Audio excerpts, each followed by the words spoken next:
Estimados asistentes, muy buenas tardes con todos. Bienvenidos una vez más a nuestro Congreso de Actualización de la Gestión y Mejoramiento de la Calidad de los Servicios de Salud. Para iniciar nuestra jornada académica, tenemos con nosotros el gusto de presentar a la Magíster Janet Kelal, quien es especialista en oncología clínica y cuidados paliativos, adiestramiento en trasplante de médula ósea en enfermería en México. Tiene un diplomado en oncohematología pediátrica en St. Jude Children's Research Hospital, un diplomado prevencionista de Latinoamérica en infecciones asociadas a la atención sanitaria en México. Es capacitora internacional de la escala de valoración de alerta temprana en pacientes pediátricos, herramienta de mejoras de calidad de la salud en St. Jude Children's Research Hospital. Es miembro activo del comité directivo de LEVAD.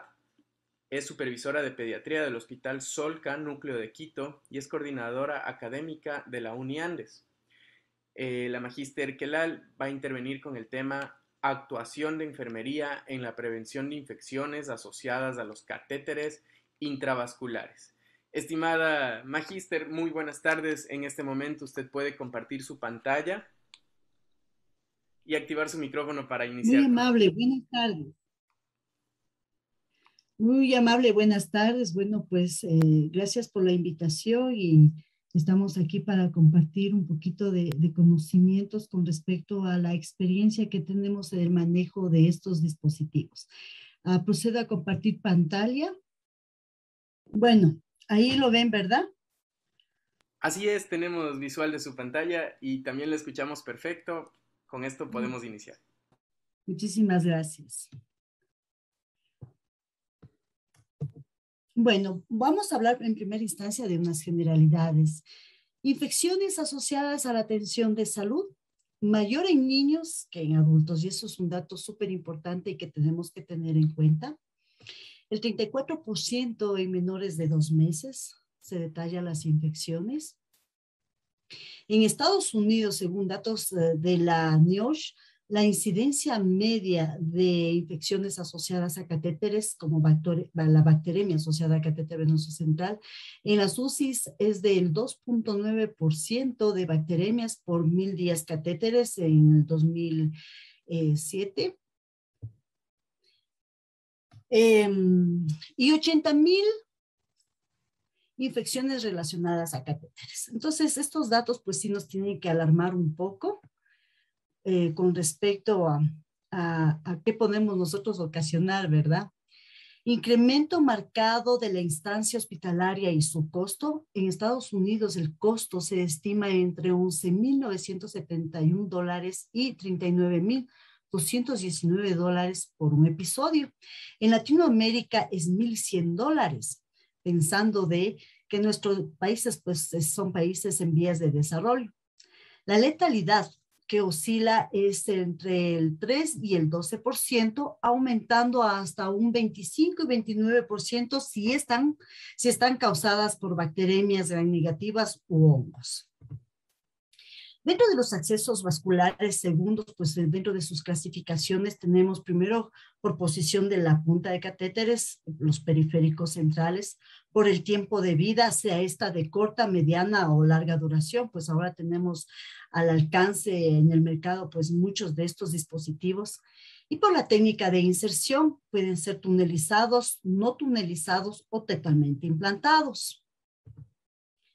En términos para recordar, en definición epidemiológica, bueno, pues sabemos que es una infección del torrente sanguíneo asociado a catéter central, en sus siglas en inglés, que es CLABSI, y la definición clínica es una infección del torrente sanguíneo relacionada al catéter central. Entonces tenemos que tener bien en cuenta estos conceptos porque la una es asociada al catéter central y la otra es relacionada al catéter central. En la patogénesis de la infección del catéter, pues 5 cosas que hay que nombrar, que primero es el sitio de salida, las conexiones del catéter, los líquidos a infundirse, y esto sí está relacionado pues en primera línea a las bacteremias primarias, Lógicamente, el gabinete de laboratorios hematológicamente, ¿no? Cuando hablamos de pacientes oncológicos más que todo. Y hay infecciones contiguas. Bueno, aquí hay muchas causas y lo he tratado de hacer en una espina de pescado. Y podemos ver en el aspecto personal qué nosotros podemos observar y qué puede desarrollar una infección, lógicamente. Primero es el uso inadecuado de las barreras máximas. Acordémonos que los procedimientos, si vamos a utilizar catéteres, sean implantables, de larga, mediana, bueno, implantables de larga permanencia, los PIC que son de mediana permanencia y los de corta permanencia, estos procedimientos, sea cual fuere el que vayamos a realizar con respecto a sellamientos, a lavados, activaciones, al uso del dispositivo como tal en el momento que vayamos a transfundir cualquier componente, tenemos que siempre, y como evidencia 1A, está el hecho de tener barreras máximas, y estas barreras máximas están relacionadas a procedimientos de asepsia y antisepsia, es decir, un procedimiento estéril. Lamentablemente, encontramos todavía en nuestras realidades, en nuestros países de Latinoamérica, de que muchas veces el hecho de solo ponerse un par de guantes lo consideran ya un procedimiento estéril, o el hecho de abrir un par de guantes y utilizar el empaque donde viene el par de guantes, ya lo consideran estéril. No, póngame ahí encimita las gasas. Entonces, nosotros tenemos que, lógicamente, pensar en qué factores van a desencadenar una infección en el momento que habrá un sellamiento. Si yo no tengo todas las barreras, primero de protección hoy por hoy, pues protección 100%, tanto para el personal sanitario como para el paciente.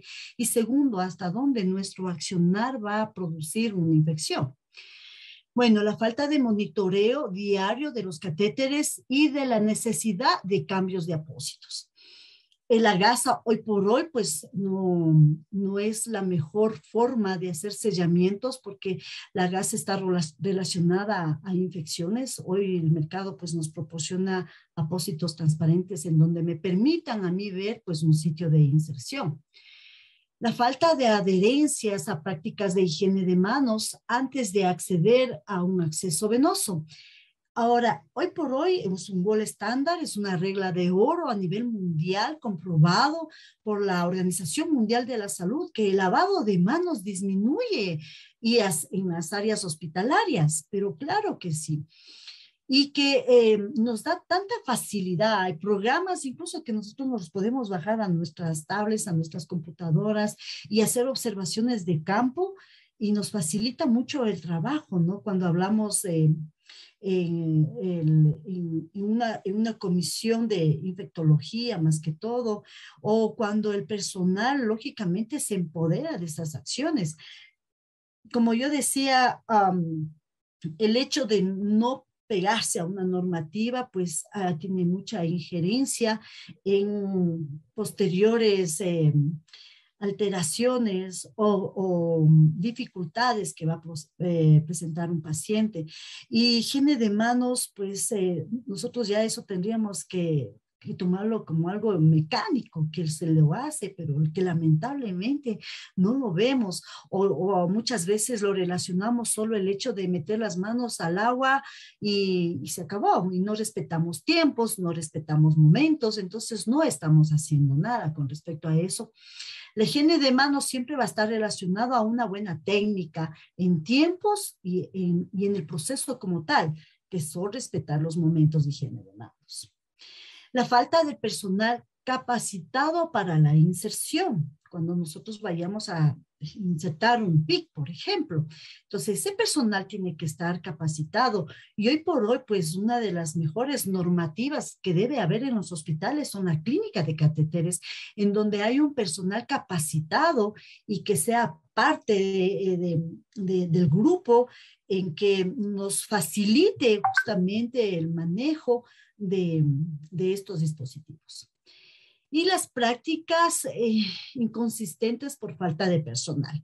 Muchas veces cuando pasan cuasi eventos adversos, y no hablemos de eventos centinela, muchas veces dicen, no, es que la carga, y lamentablemente, no solo en nuestro país, en muchos países, no hay la relación enfermera-paciente o médico-paciente. Cuando se trata de áreas, ¿no? En la UCI, en la emergencia, no es lo mismo, pues, una área clínica, un área quirúrgica, a una UCI, a una emergencia, a una sala de operaciones. Y siempre, pues a veces está relacionado a que, no, yo tenía 15 pacientes y apenas había una enfermera, o a mí me asignan 10, 12 pacientes con una enfermera y usted me dice que tengo que manejar los dispositivos cuando el 80% de la población de ese momento pues tienen implantables o tienen semi-implantables. Entonces, es súper importante también cómo nos manejamos dentro de las políticas hospitalarias y cómo esto puede repercutir. En el ámbito de educación, el protocolo de inserción y mantenimiento. Hoy por hoy todo tiene que estar normatizado. No podemos llevar todo a la ligera y decir, sí, porque yo lo sabía y esto hay que hacerlo. No, todo tiene que estar bajo una normativa, bajo un protocolo. Consideraciones específicas para cada dispositivo. Bueno, pues esto ya se encargan los comités, ¿no? De ver los mejores dispositivos que nos pueden facilitar a nosotros el trabajo. La falta de laboratorios de prácticas, pues sí, o sea, no solo quedarnos con esta poquita información que recibimos, ya sea un congreso, ya sea de forma aleatoria, si es que lo podemos llamar así, con respecto a las prácticas que nosotros tenemos que hacerlo. Y eso es un trabajo de hormiguita que se lo tiene que hacer todos los días. A la interpretación de definiciones también, no estamos a veces muy claros con respecto a qué puede pasar cuando hay una infección, si está relacionado al catéter o simplemente está asociado, que son cosas totalmente diferentes. Educación insuficiente para el personal y los padres también. Entonces, cuando hablamos de la pediatría o de familiares que acompañan a nuestros pacientes, ellos también tienen que ser parte del proceso y dar la información. Muchas veces le ponen un dispositivo y después dicen, ¿por qué le pondrían esto? Entonces, miren, cómo se maneja estas situaciones, acordándonos de que muchos de estos dispositivos van a la casa y el trabajo que ellos tienen que hacer y la indicación que yo tengo que dar es súper importantísima. Entonces, la educación es mandatoria. En la comunicación, pues hay que hacer vigilancia epidemiológica y la vigilancia se le tiene que hacer de forma activa. No es solo ir a recolectar papelitos, como yo siempre digo, porque aparte de eso, pues nada, el recurso es lo que se gasta en papel. La vigilancia epidemiológica siempre debe ser en un campo, o sea, trabajo de campo activo, visual en ese momento de todos los días. Solo ahí yo puedo recoger información y solo ahí puedo hacer yo control. El monitoreo de prácticas de inserción, lógicamente que esto nos va a permitir a nosotros mejorar. Proveer retroalimentación de los hallazgos al personal. Cada vez que hay una dificultad o pasa algo, es en ese momento donde nosotros tenemos que retroalimentar al personal. Y esto siempre yo insisto en que no debe ser de forma punitiva. Lamentablemente digo que todos nos llevamos ese concepto, ¿no? A mejor no lo digo, mejor no lo expongo y no siquiera, no, mejor lo voy a hacer bien el proceso para no ser llamado la atención. Simplemente cuando pasa algún tipo de evento, tratamos de que mejor no nos enteremos, cuando ahora, hoy por hoy, pues ya saben que dentro de la seguridad del paciente está reportar justamente cualquier tipo de eventos.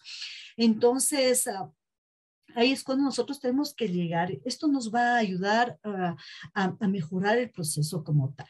Y nunca va a ser de forma punitiva. Y eso hay que aclarar al personal. Las cosas hoy por hoy no tienen que hacerse de forma punitiva. la falta de empoderamiento para detener un proceso incorrecto. Y entonces, ¿cómo empoderar a nuestro personal? Siempre, pues, siempre vamos a encontrar, sea médicos, enfermeras, que digan, pero esto a mí en qué me beneficia y esto me da más trabajo y si lo hago de mala forma y no respeto el protocolo. O entonces yo creo que ahí hay que tomar procesos, hay que tomar ciertas estrategias que le permitan a ese personal empoderarnos del proceso como tal. En los equipos, pues las barreras para la compra de productos de catéteres y antisépticos, pues los comités de los hospitales son las personas más idóneas para, lógicamente, facilitar y que estos equipos pues cumplan con todas las recomendaciones. O la falta de disponibilidad de sets que incluyen todo. Entonces, hay casas que venden sets completos. Entonces yo abro el set y encuentro incluso hasta la bata, los guantes, absolutamente todo. Eso ayuda lógicamente al proceso, claro que lo ayuda. La falta de sistema de administración de circuitos cerrados. Entonces, en esto de circuitos cerrados, el mercado igual hoy nos proporciona muchos dispositivos con respecto a cómo conectar si el paciente se va de la unidad, cómo yo puedo sellar ese catéter para que no quede abierto. Hoy por hoy, como yo les decía, nada de tapitas en los veladores, ¿eh? Eso es como yo siempre digo, en la época de la chispa y nada que ver. Eso tenemos que sacarlo definitivamente y lamentablemente encontramos en los veladores de los pacientes las tapas de las llaves de 3 vías para cuando el paciente se va, entonces yo lo desconecto y se va el paciente. Y en el equipo de venoclisis o de bomba yo le pongo una aguja.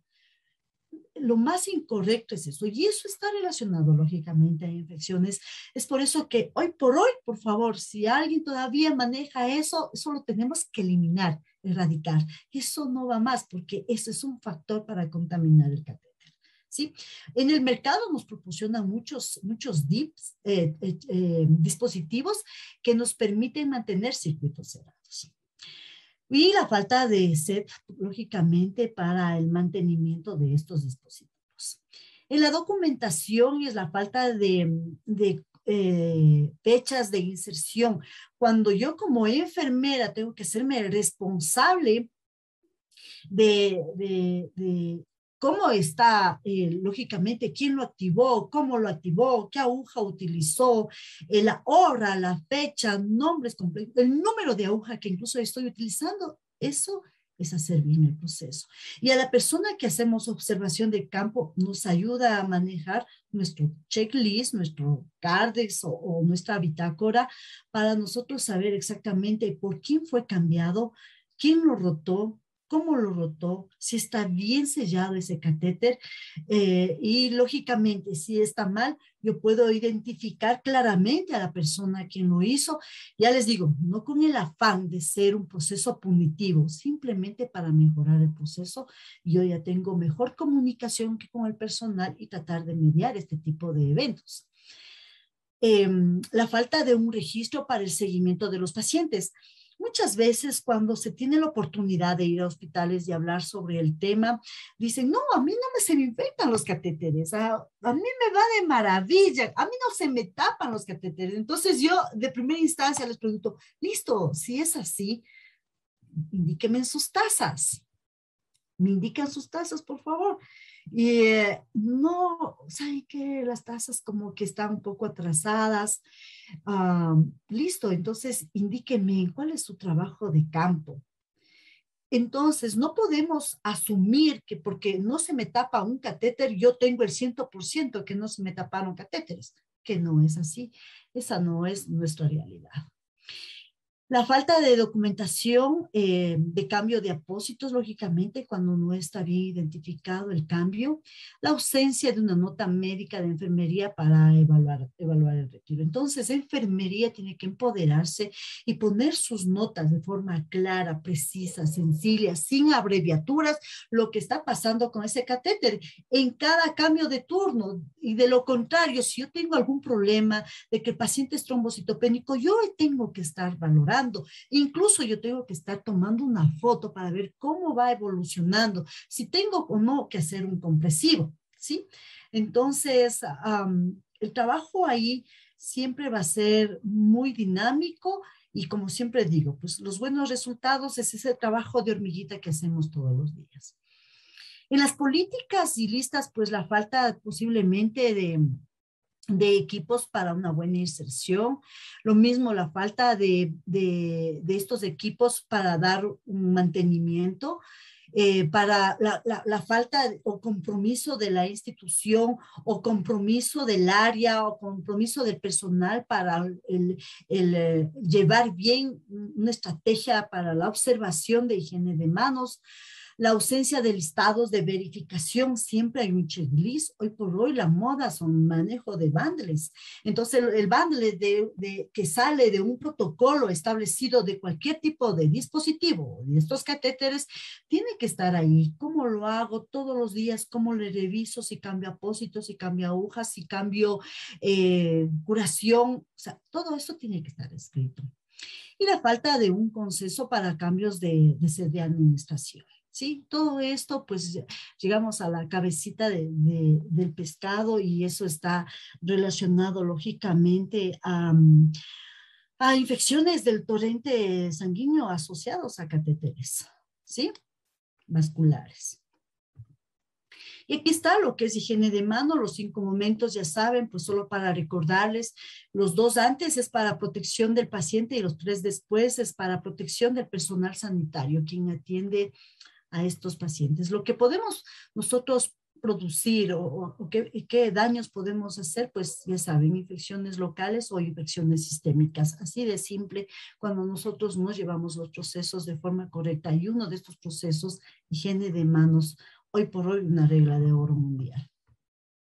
Y bueno, pues cuando nosotros vamos a hacer un procedimiento, todo tiene que estar listo, los equipos listos. Yo puedo mandarme a hacer un equipo a la central de esterilización. Bueno, voy a curar un PIC, voy a curar una de corta permanencia, voy a curar un implantable, que me proporcionen todas las cosas como para que yo tenga a la mano y hacer las cosas de forma correcta.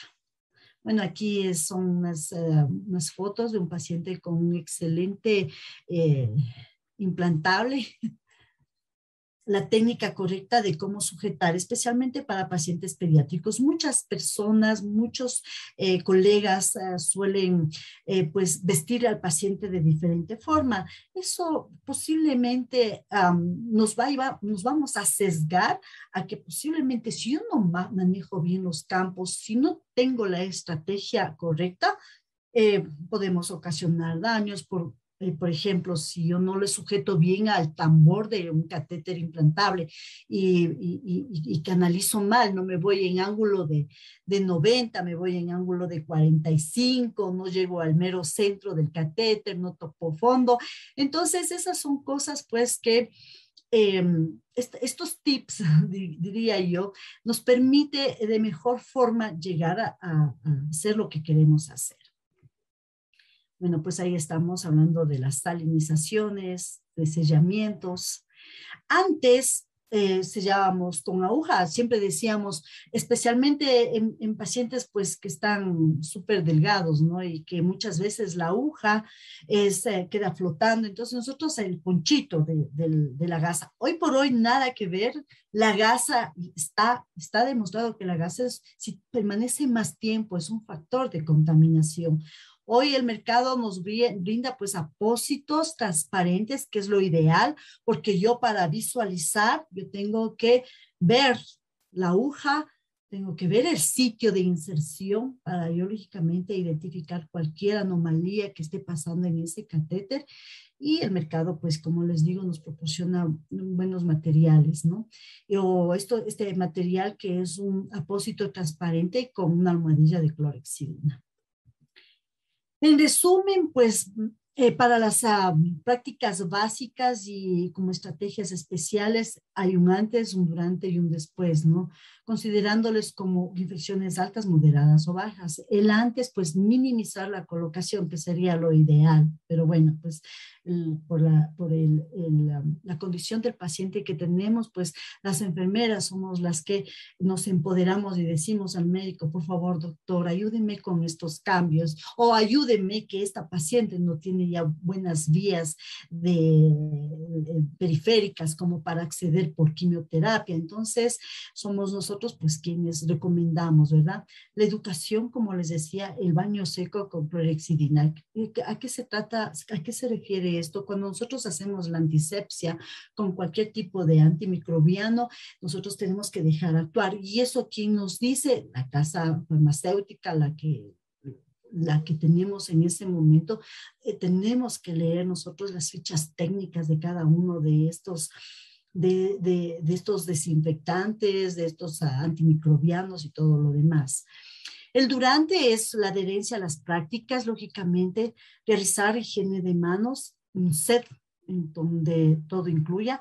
El mercado, pues sí, lo proporciona. Ahora también hay que ver costos, ¿no? Pero yo lo puedo hacer en el hospital. Yo puedo armar un set. Bueno, ¿qué necesito? Campos abiertos de ojo, batas, toallas para el secado, pero yo puedo armar ese, lógicamente, no hay ningún problema con eso. Todo está en coordinar, centrarnos en eso, que no se apruebe, y más que todo esto tiene que estar respaldado por un protocolo.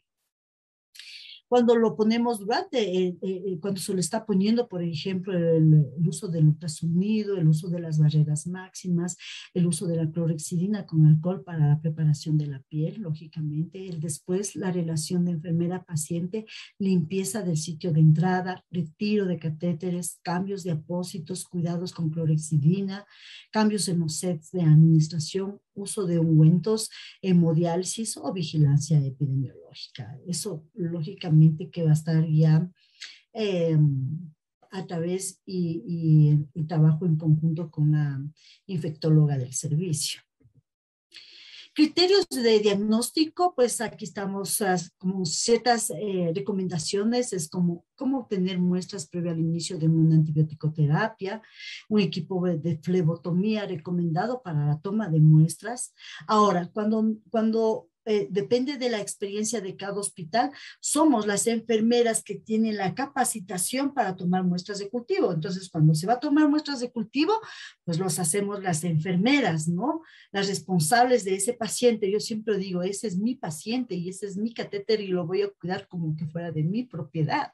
Y entonces no permitimos que el personal que no está capacitado para tomar muestras lo tome, porque lo más seguro y que puede pasar es que simplemente son muestras mal tomadas, ¿sí?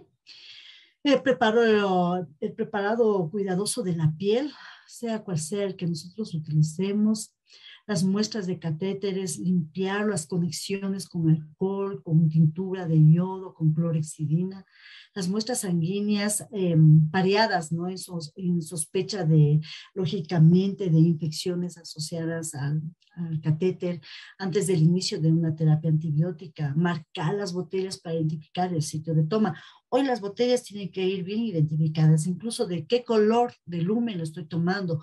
Hoy lo puedes ver si es un lumen proximal o un lumen distal. Más de muestras aspiradas de diferentes lúmenes si no se obtiene de una vena periférica. El diagnóstico definitivo de infecciones cuando el mismo organismo crece en sangre periférica o en punta de catéter. 2 muestras sanguíneas del conector y de la sangre periférica, lógicamente. Un tiempo diferencial cuando ya se manda a las muestras de crecimiento de colonias de catéteres al menos de 2 horas antes de la sangre periférica. Se define mejor, lógicamente, la infección, ¿no es cierto? Un cultivo cuantitativo que debe realizarse antes del inicio de la terapia antimicrobiana y con igual volumen sanguíneo o la botella. Cuando se retira un catéter vascular, en catéter de larga duración o permanente, retirar si hay sepsis severa, tromboflebitis supurativa, endocarditis, infecciones del torrente sanguíneo por más de 72 horas con antibiótico adecuado para el patógeno susceptible o infección por estafilococo aureus, aeruginosa, hongos o micobacteria. En catéter de corta duración, retiráis infecciones de bacilos gram negativos, aureus, enterococos, hongos o micobacteria. Y para catéteres de corta y larga duración, con organismos menos virulentos, difíciles, bacilos, micrococcus, el propionobacteria, retirar el catéter después de descartar lógicamente la contaminación. Esta es una hoja y lo traigo acá para observarla y esta hoja nos permite a nosotros hacer la observación todos los días y aquí vamos a anotar lógicamente el encabezado, todos los datos del paciente y vamos incluso a hay unas gráficas en donde yo voy a rotular dónde está la vía y entonces tengo una línea, dos líneas, y cuántas líneas tiene el paciente y cada cuánto lo cambiamos. Eso ya tiene que estar lógicamente respaldado por un protocolo. Por ejemplo, yo hago cambios de vías periféricas cada 96 horas, como me dice la CDC. Y también hago cambio de agujas y rotación de equipos cada 96 horas en los implantables. Pero, ojo, los PIC yo hago curación cada 7 días, igual que los accesos de corta permanencia. Entonces tenemos que tener para todo eso mi protocolo. Ya les digo, los protocolos cambian de versiones y es lo más factible, mejor dicho, lo mejor, lo ideal, ¿no? Eso nos va a permitir a nosotros ir corrigiendo porque la experiencia que yo tengo puede ser muy diferente a la experiencia que tienen en otras áreas hospitalarias y eso me va a permitir lógicamente mejorar incluso mi protocolo o simplemente decir que esto me va muy bien a mí porque me permite pues tener mis tasas. Y bueno, traigo algunas fotos de infecciones de catéter implantado y miren lo que pasa, ¿no? Cuando realmente no tenemos los cuidados que debemos tener. Miren, por ejemplo, la primera imagen es un compresivo, o sea, ¿a quién se le ocurre? Yo diría, no, ¿cómo al personal de salud se le va a ocurrir hacer esas cosas? Pasa y es muy importante, pues, concientizar con respecto a mi trabajo, es la celulitis que tiene este paciente y está recién colocado el catéter. Entonces, ¿a qué está relacionado? Segundo, no todos los apósitos van bien a la piel. Entonces, ahí es cuando tiene que jugar la política institucional y los comités y saber que tienen que traernos productos antialérgicos, por ejemplo, para evitar este tipo de eventos. Las infecciones por Enterobacter cloacae, por ejemplo, miren estos niños en catéteres de corta permanencia.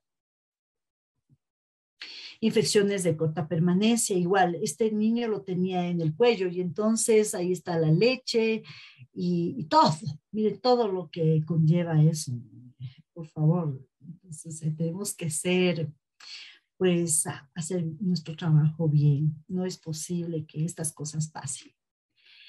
Y infecciones de PIC, de igual manera, todo lo que puede pasar, ¿sí? Y comenzando posiblemente desde su colocación. Y luego vamos a cuidados de catéteres. Y dentro de los objetivos, sí tengo tiempo todavía, perdón. ¿Sí?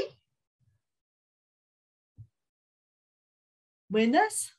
¿Tengo tiempo todavía?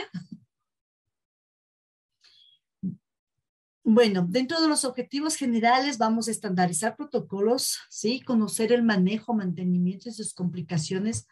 Vamos a evitar eventos adversos relacionados con estos dispositivos y mejorar la seguridad del paciente. ¿Sí me están escuchando?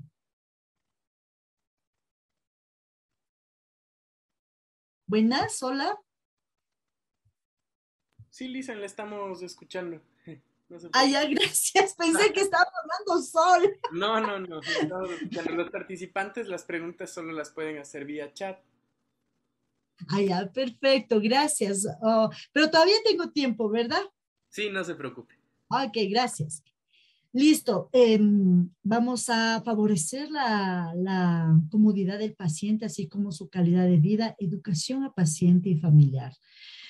Aquí tenemos algunos ejemplos de catéteres implantables, radiopacos, de titanio, de silicona, que se sitúan por debajo del tejido subcutáneo, puede poseer uno o dos tambores y permite un acceso repetido al sistema vascular a través de una aguja de Hoover, que es una aguja especial. Mire, a veces en algún momento de inicio de mi carrera, yo pues tuve la experiencia de ver a un médico insertar una aguja hipodérmica número 18. ¿Qué pasó? O sea, terminó destruyéndole al pobre catéter. Pues lógicamente no es una aguja adecuada, por ende, el momento que empuja con una hipodérmica se va llevando parte de la silicona silicona y cuando lo retira lo termina el catéter, ¿no? Entonces siempre hay que estar conscientes de qué material nosotros tenemos que utilizar para activación de estos dispositivos. Dentro de nuestros objetivos, ¿qué es? Reducir en el paciente el número de punciones traumáticas, evitar daños por extravasación y necrosis, disminuir el dolor y la ansiedad por venopunciones, favorecer la comodidad del paciente así como su calidad de vida, educación a paciente y familia. Catéter radiopaco, ¿sí? Dentro de las indicaciones, ¿para qué sirven? ¿Para qué nos sirven? Administración de quimioterapia de larga duración, transfusiones sanguíneas y hemoderivados, administración de fármacos de uso prolongado, nutrición parenteral, monitoreo hemodinámico, administración rápida de grandes volúmenes. Aquí tenemos que tener en cuenta ciertos conceptos, ¿verdad? Eh, para qué nos sirve y cómo lo tenemos que hacer, porque algún momento yo había observado que estaba con implantable y entonces el facultativo, el médico indica pasar nutrición parenteral y también este paciente tenía que pasar un antibiótico, pongamos, un antibiótico y, o un analgésico, cualquier tipo de medicamentos pensando que es un implantable que tiene una sola salida, ¿sí? Que es diferente, es un tambor de forma circular el que está ahí, en donde yo solo tengo que entrar con una hoja. Entonces yo en el mismo tambor vi dos agujas, entonces la una pasaba la NPT y la otra pasaba los antibióticos. Eso no se hace. Cuando lo vi, pues me pareció un poco medio no sé si chistoso la situación, pero en ese momento pues sí hay que dar la indicación como es, ¿no? Y eso, ¿por qué hay esos resultados? ¿Por qué nosotros observamos? Porque realmente no estamos tan entrenados, no tenía conocimiento realmente, o asumimos que esto funciona de esa forma, entonces las cosas acá no van así, ¿no es cierto? Y las ventajas a los niños oncológicos, pues menos venopunciones, disponibilidad inmediata a un acceso venoso, administración segura de soluciones y medicamentos, toma repetida de muestras sanguíneas y muchas veces este es un factor súper importante porque siempre dicen, no hay retorno, no tenemos retorno, solo nos retorna cuando es nuevo. Entonces, pues yo pienso que enfermería, si nosotros escribimos todo lo que hacemos, ya tendríamos un premio por ahí a nivel mundial. Tenemos que buscar las nuevas estrategias, levantarle al paciente, colocarle de otra forma para yo obtener una muestra sanguínea y puede pasar. Y extraemos muestras sanguíneas. Otra cosa bien importantísima también es que por la premura del tiempo, a veces entramos con las agujas que no son las más indicadas para toma de muestras sanguíneas, por ejemplo. A veces entramos con jeringuillas de 20 ml y cuando entramos, tratemos de ser de forma continua, pero en forma despacio, ¿no? Para que yo tenga un flujo correcto. Entonces nosotros lo que hacemos es, no sé si me ven por cámara, hacemos esto y hasta suena. Y el émbolo se nos regresa con la misma velocidad con la que le sacamos. Eso es porque no sabemos manejar presiones, lamentablemente, y nos pasa lo que nos pasa. Y después reportamos, pues posiblemente que mi catéter no vale para extracción de sangre. Entonces, siempre tener conceptos o conocimientos claros con respecto al manejo de estos dispositivos. Administración simultánea de diferentes soluciones y medicamentos, menor riesgo de infecciones, ya que es un sistema cerrado y permanencia prolongada. Dentro de las consideraciones generales es mantener las máximas condiciones de asepsia y antisepsia en toda la manipulación, utilizar material estéril en todo el procedimiento, no realice más de 2 intentos de inserción con la misma aguja, utilice una aguja por cada intento, vigilar frecuentemente el sitio de punción para detectar posibles complicaciones, utilizar circuito cerrado, ya vieron que es súper importante, realizar curaciones en todo el circuito cada 96 horas, depende de cada institución, como les decía. Las agujas permiten unas 2.000 punciones sin riesgo de ruptura. Y ahí ustedes también van a considerar cómo identificar que un catéter se zafó, un catéter se rompió por mala técnica que lo hizo la enfermera. En contraindicaciones, pues trastornos de la coagulación. Entonces, este tipo de pacientes, pues no son candidatos para un catéter. Infecciones generalizadas, bacteremia o septicemia, una alergia conocida a los materiales, tumores de mediastino, ¿sí? Infecciones cutáneas en la zona de implantación, anatomía del paciente incompatible con la inserción de catéter o trombosis venosa profunda. Dentro de las generalidades tenemos que la instalación, estamos hablando ahorita de los implantables, es en sala quirúrgica, hay una técnica aséptica, un control radiográfico, uso inmediato, depende del protocolo. Ahora aquí no es controversia, pero la bibliografía en otros países nos escriben, nos dicen, estos catéteres tienen que salir directamente ya activados con la hoja de Hoover y subidos al piso para ser manipulados. Pero la experiencia que ustedes tengan en el manejo de este dispositivo nos indica, bueno, a mí yo no hago de que suba, eso está especificado en el protocolo, ¿no? De que suba activado. Primero porque pensando de que a pesar de que es una cirugía menor, hay manipulación. Nuestros pacientes son pancitopénicos. Lógicamente que para entrar a una sala hay que tener ciertas consideradas de cuántas plaquetas debe entrar, o cuántos neutrófilos debe tener, o cuánta línea blanca debe tener el paciente, ¿verdad? Pero generalmente vienen con hematomas muy adoloridos porque pues hacen un bolsillo, rompen piel. Entonces nosotros lo que hacemos, nuestro protocolo por nuestra experiencia, lo dejamos reposar, ¿sí? Y si el paciente se le sigue conservando su vía periférica, pues vamos a mandar su vía a los medicamentos por la vía que tiene el paciente y el protocolo, al catéter lo dejamos descansar.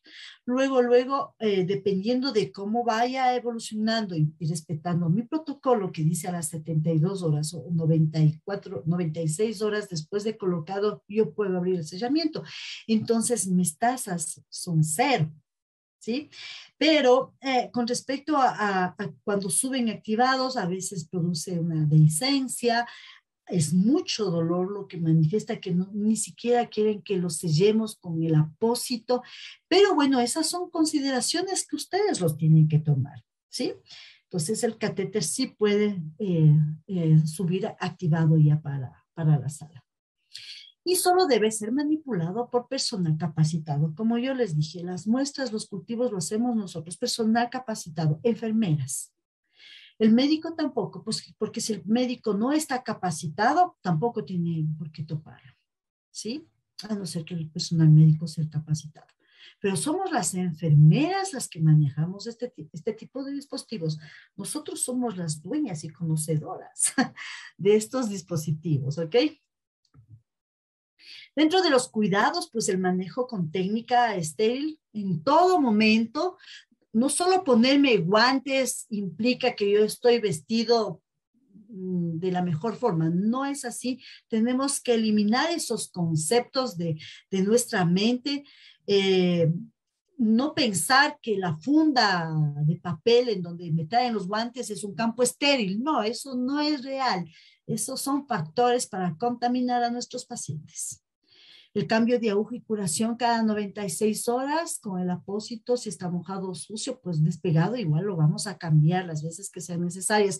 Pero la CDC informa que mientras menos sean tocados este tipo de dispositivos, mejor menos expuesto está a una infección. Es por eso que, por ejemplo, un paciente que tiene un implantable o tiene un PIC o el de corta permanencia, lo único que hacemos es taparle con un plastiquito de tal manera que se va con su bomba a ducharse el paciente. Regresa, lo único que hacemos es retirar la fundita y no ha pasado nada. ¿Sí? Y no estamos manipulando cada rato el apósito porque se mojó. ¿Sí? Vigilar signos de infección en las zonas de implantación, vigilar signos de trombosis o pequeñas venas visibles, inflamación, zona supraclavicular, purgar el catéter antes y después de cada procedimiento, heparinizar obligatoriamente después de su uso. Ahora, aquí también valga aclararles de que hoy por hoy las normativas internacionales me dicen que solo tengo que salinizar. Esta es la normativa internacional y yo me puedo pegar, a mi protocolo se puede pegar a esa normativa, más tenemos que tener algo en cuenta, que mi experiencia en mi hospital, la heparinización, todavía yo lo puedo seguir haciendo, siempre y cuando mi experiencia me diga que a mí, en un estudio de un año, me dice que a mí todavía las salinizaciones no me está permitiendo tener catéteres sin obstrucción, ¿sí? Entonces, nosotros para entrar a las salinizaciones estuvimos un año. Vamos a ver cómo nos va. Hoy por hoy solo heparinizamos al alta. Mientras el paciente permanece en el área hospitalaria, solo salinizamos, ¿sí? Solo salinizamos. Y la salinización, el lavado, tenemos también que quitarnos de nuestra mente el colgar un chimbuzo de 100 ml y dejar a caída libre. Ahí le está lavando la vena, está lavando el catéter. No es así. Lo único que estamos haciendo ahí es cargarle 100 ml o 50 ml más de agua al paciente, porque el lavado correcto es la técnica de push, stop, push. Esas son las técnicas correctas que yo tengo que hacerlo para cuando yo lavo catéteres. No dejar colgado un chimbuzo y que ese chimbuzo esté goteando. Ojo con eso, ¿sí? El uso de apósito transparente y registrar los procedimientos realizados en informes de enfermería. ¿Qué vamos nosotros a hacer en oclusión de un catéter? Se puede infundir, pero no se extrae sangre, no se puede infundir ni extraer sangre, ambas cosas con dificultad y resistencia. La causa, la punta de catéter está pegada a la pared de la vena, puede ser, el orificio de la aguja está pegada a la pared de portal también, la precipitación de fármacos en el catéter, la aguja es corta y se quedó en el autosellante, un cúmulo de fibrina o coágulo ha ocluido la punta del catéter. Estas pueden ser las causas por qué un catéter puede estar ocluido. ¿Cuáles van a ser nuestras soluciones? Cambiar de posición al paciente, verificar si hay acodamientos, correcta fijación de la aguja, que tosa o inspire profundamente para aumentar la presión torácica, lógicamente, empujar la aguja a través de la membrana hasta sentir el fondo de la cámara, intentar irrigar con solución salina y realizar técnica de vaivén, aspire y suelte el émbolo sin forzarlo, por favor, no forzar. Usar uroquinasa bajo prescripción médica enzima que es producida por el riñón. Lamentablemente acá, pues, si lo hay, serán muy pocos los centros que lo tengan, ¿verdad? Pero no está al alcance de nosotros. Entonces, por ende, nos toca hacer buenas técnicas. Utilizar dilución de heparina, dejar actuar 1 hora o verificar permeabilidad, que es lo que nosotros hoy por hoy lo hacemos, pues, para desobstruir un catéter. Entre el protocolo de tratamiento de la uroquinasa lo traje porque pienso que es importante, al menos si lo tienen ustedes, es administrar 7.500 unidades internacionales diluidas en 3 ml de solución fisiológica, dejar actuar esta dilución durante 30 minutos, comprobar el reflujo sanguíneo, lavar el reservorio de 10 a 20 ml de solución salina y sellar con heparina 20 unidades internacionales por cada ml. Entonces nosotros jugamos con las diluciones. En inspección del portal, ¿qué tenemos que hacer? Primero, ¿cuáles van a ser los síntomas? Enrojecimiento, presencia de exudado purulento, una necrosis, fiebre o eritema. La causa, mal manejo en técnicas de manipulación del catéter puerto. ¿Cuál es la solución? Toma de hemocultivo, antibiótico terapia indicada por el médico. En desconexión del catéter, ¿cuáles van a ser los síntomas? Inflamación intensa de rápida aspiración en la zona de unión del catéter puerto, hipotensión puede presentar el paciente. ¿Cuáles van a ser las soluciones? Confirmación con una placa de rayos X, revisión quirúrgica y recambio de piezas defectuosas. Es personal de enfermería quien está actuando, quien está viendo. Entonces, cuando vemos que hemos hecho todo el protocolo y hemos cumplido con todas las indicaciones, luego es al médico al que nosotros vamos a reportar y él es el que nos tiene que ayudar con un pedido de rayos X y somos nosotras las que tenemos que identificar qué le está pasando. Entonces tenemos que ver una placa, ¿ok? Causas. Error técnico en el ensamblado de las piezas del catéter en el momento que lo ponían. Fatiga del catéter por continuas obstrucciones en una desconexión tardía. Excesiva presión en la limpieza. Ojo, cuidado con usar jeringas de 1 ml y de 3 ml. Esas son las que mayor presión ejercen. Yo podría entrar siempre y cuando primero haga un juego de vaivén. No puedo yo cargar una jeringuilla de 1 ml y voy directamente y con toda la fuerza. Claro que lo va a destapar, pero no solo lo destapa, lo rompe, lo suelta. Entonces hay que tener mucho cuidado y manejar presiones. Acordémonos que estos tipos de dispositivos, el de corta permanencia es de grandes flujos, pero el de mediana y larga permanencia es un poco más de presión, pero no para grandes flujos, ¿sí? Ojo con eso. En las extravasaciones, ¿qué hacer? En los síntomas tenemos que hay un edema o un eritema en la zona de implantación, ulceración de los tejidos subcutáneos y necrosis. ¿Cuál va a ser la solución? Parar inmediatamente la infusión, revisar la correcta posición de la aguja nuevamente, verificar retorno, avisar al médico y poner en marcha nuestro protocolo de extravasación, que eso también lo tienen que hacer, lógico. Las causas, aguja mal implantada, ¿sí? Se nos queda en el auto sellante y nos confiamos tanto y no, tenemos que topar fondo en el momento que insertamos la aguja. Y las personas que saben cómo insertar una aguja saben perfectamente que nosotros lo sentimos. Sentimos el metal con metal en el momento que estamos ingresando de forma correcta. No está correctamente introducida en la membrana de silicona, como les decía, sino en el tejido subcutáneo circulante. Salida de la aguja de la cámara e infusión en el tejido subcutáneo que puede pasar, especialmente en los pediátricos que se alan las líneas y puede salirse. Membrana dañada o fuga de líquido de la cámara. En rotación de catéter, ¿cuáles van a ser los síntomas? Abultamiento en la piel de la zona del catéter puerto, imposibilidad de sujetar y abordar el tambor. ¿Cuáles van a ser las causas? Incorrecta implantación, se ha soltado la sutura de fijación de la cámara al tejido subcutáneo. ¿Y cuál va a ser la solución? Confirmación de rayos X de la rotación y revisión quirúrgica y de cambio de la cámara. En el embolismo aéreo, ¿cuáles van a ser los síntomas?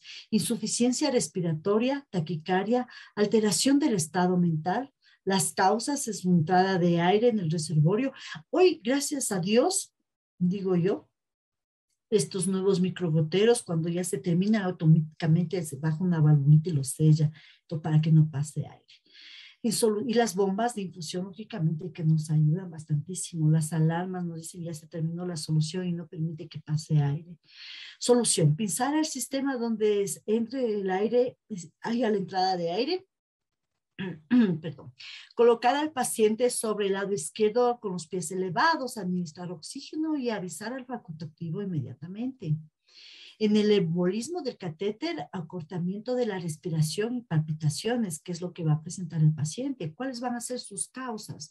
Desconexión del catéter y migración de la punta o migración del catéter, ¿no?